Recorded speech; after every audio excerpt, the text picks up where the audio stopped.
The pursuit of perfection leads to a marriage of art and madness in Black Swan. It's a 2010 film nominated for Best Picture, directed by the great Darren Aronofsky, who was also nominated for Best Director for this film. Starring Natalie Portman, she won for Best Actress, the Best Actress of the Year Oscar, a slew of other awards for her acting. Probably one of the highest praised portions of this movie was Portman's performance.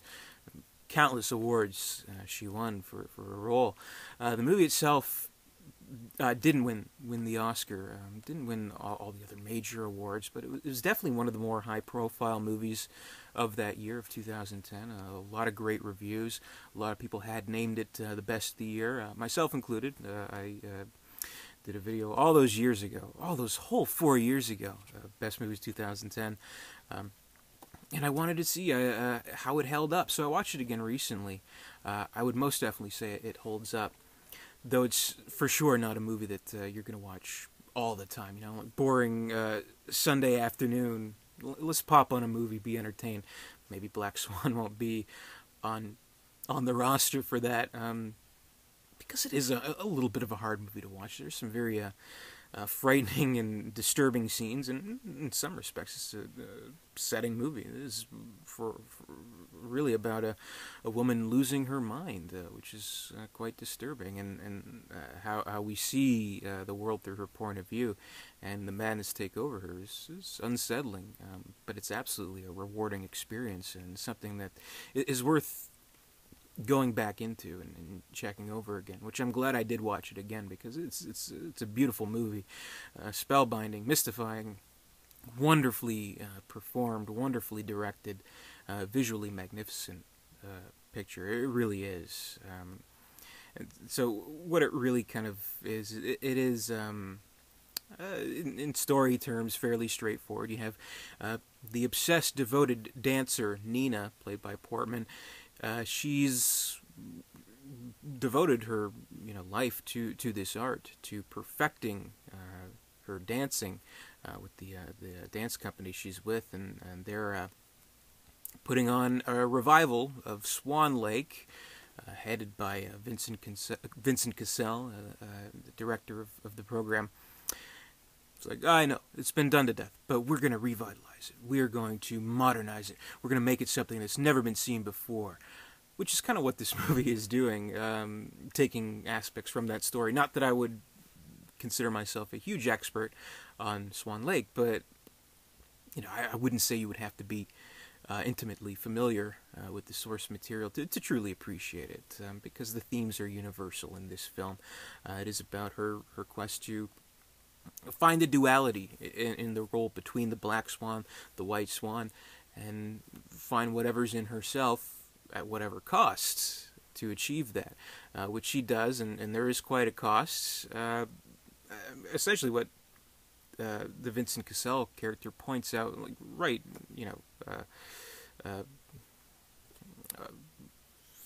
right off the bat, he's, if I were casting the white swan, you got it, you're perfect, whatever.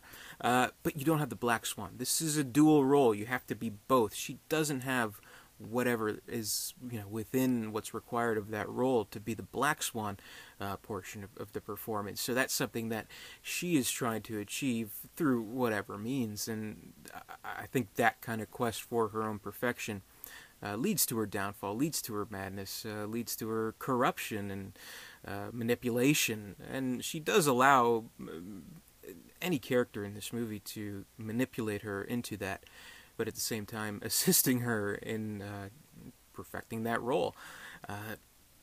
And you can see characters through certain lights. Her mother, you would think, okay, supportive mother.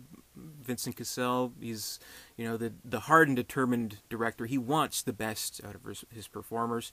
The Mila Kunis character, she wants to enjoy, have a good time, make some friends, what have you.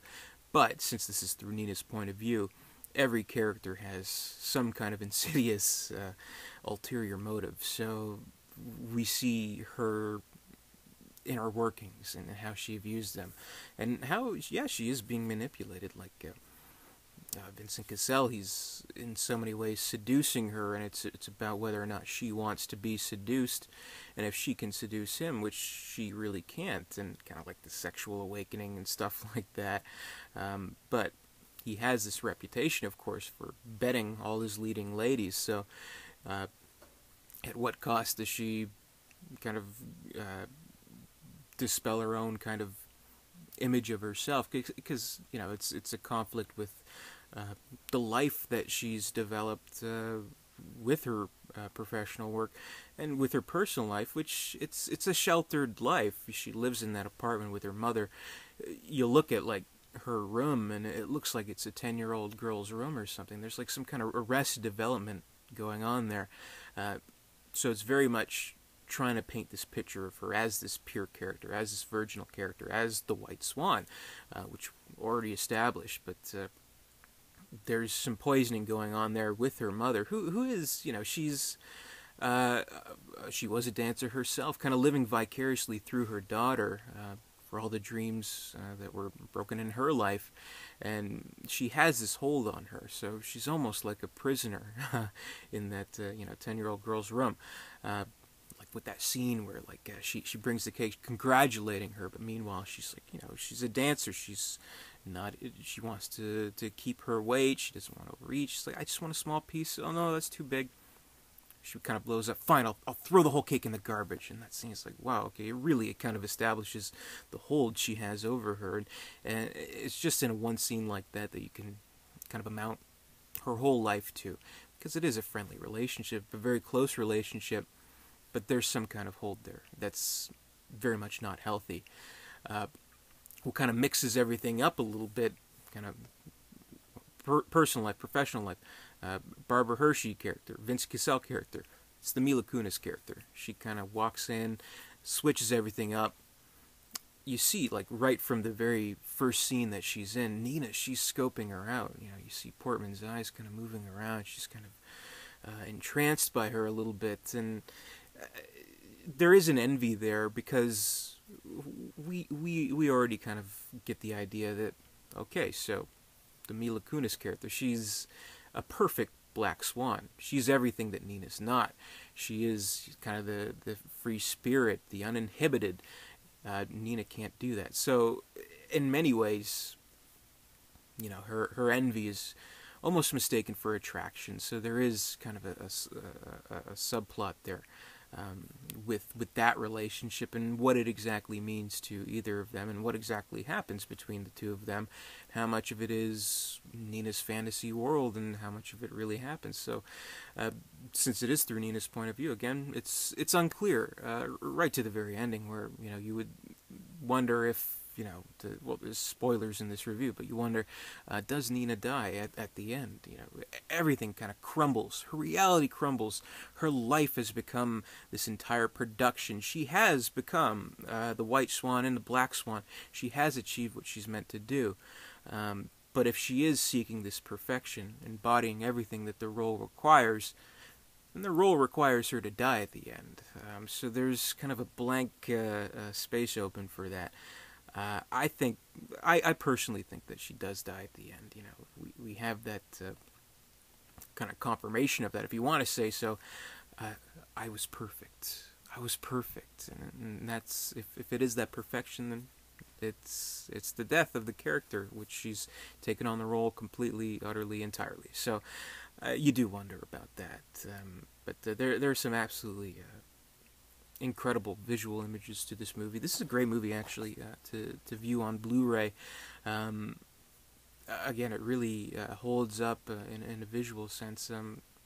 It's somewhat not somewhat. It's very much, I would say, an abstract movie. It's so many kind of terrifying visuals to it, where we see her hallucinations, or maybe it's not hallucinations. Maybe everything within this movie is exactly as we see it. Maybe it's not through her point of view. Maybe this is just some incredible fantasy where this is exactly how it happens. So it's open to interpretation like that, which is cool, which invites multiple viewings. Aronofsky's films, they are very disturbing. There are very disturbing moments in this movie. Like, even something as tiny as like her fingernails. Ooh. like I would even say Requiem for a Dream, one of my all-time favorite movies. It's hard to watch. I mean, it's very disturbing. Same I could say with this, but I would say this is maybe a little bit safer material.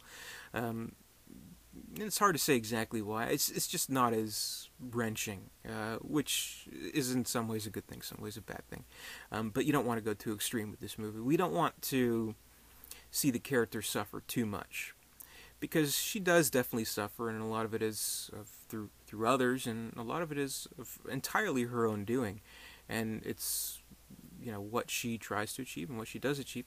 But I wouldn't say in what she sets out to do she's a failure. In fact, she quite successfully does everything she needs to do. So she finds that darkness within her, but it is at a price. So she's a tragic character, but not profusely suffering so that we can't even bear to watch this movie. So Aronofsky finds that balance in the direction.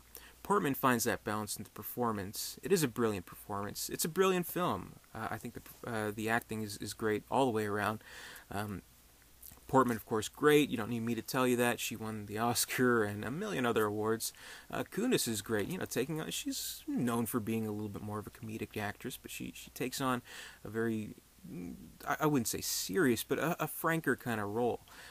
Barbara Hershey hits absolutely perfect notes as the mother character who we don't entirely trust, and same with Vincent Cassel.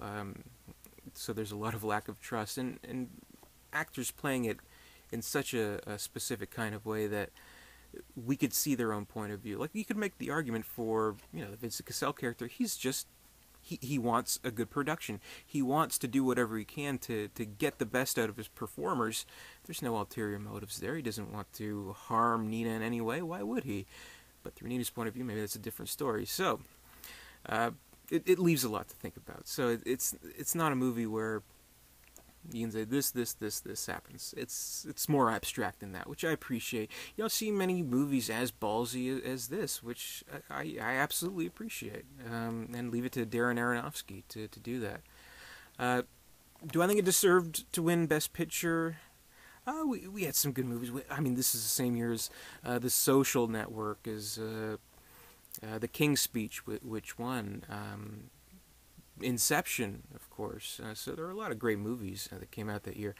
I wouldn't say maybe it wouldn't be my top favorite, but I'm glad it got nominated. I'm glad Portman's absolutely brilliant performance was honored with this. If nothing else, at least it got that. So it's definitely something that probably would stand as her best work, I would say. This is going to be the role she's always remembered for. So kudos to Natalie Portman in a brilliant role, and kudos to Aronofsky for finally being recognized in the director category. A great direction, one of the more daring directors of our generation, I'd say, and this is one of his more daring movies, which is saying a lot, because he does not tackle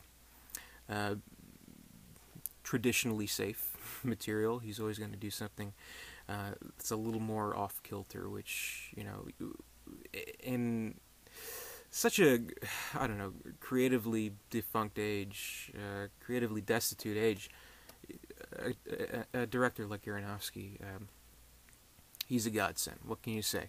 So, Black Swan, I watched it again. Very much holds up. If you haven't watched in a while, definitely worth checking out. You're not going to come out of this movie smiling and giggling, but it's a rewarding experience, and it's a brilliant film. So that's my review. Thanks very much for watching. 31 Days of Oscar. A lot more reviews to come. So stay tuned. Give me a thumbs up. Subscribe if you haven't. Comment as well. And I'll see you later.